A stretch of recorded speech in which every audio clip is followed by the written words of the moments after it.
Good morning, guys. Dr. Jordan Kaplan here for your Kaplan Chiropractic Moments of Wellness. Today we're going to talk about the hip. The hip is actually really what we like to call a bulletproof joint.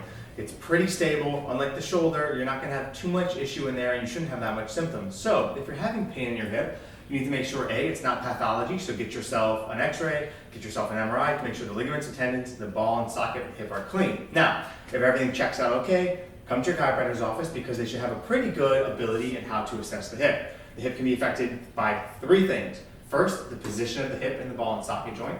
Secondarily, the muscles in the quad and the glutes which attach onto the hip. Thirdly, the ligaments and tendons which attach onto the hip. The chiropractor is going to assess the hip really in two ranges of motion, either internal or external rotation. Dr. Huertas here is going to help us and lend us her hip. She's going to bring her leg up. We're going to use some kinesiology to have her push into my hand, hard, good. And then we're going to test the hip, either internal, push up, or external rotation of the hip, push. Typically, one of these areas will show weak, and then we'll adjust the opposite way. So we'll be on the drop table. The chiropractor will allow the hip to kind of come into their hand, and the adjustment is really this way. Now, typically, you're not going to hear a cavitation, but you should test very strong afterwards, and the patient should feel much better.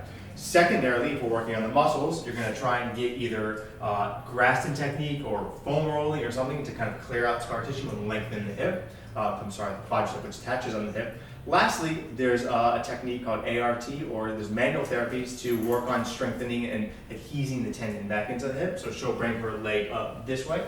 We're going to find the hip flexor insertions, and we're going to place some pressure as she lengthens her leg out. We're pushing into this way. We're going to do this multiple times, almost kind of gluing the tendons back in. All three of these, or any three of these, can really help tremendously to give you a stronger hip, a stronger quad, a better life, and more power. And we'll see you soon. Have a good one.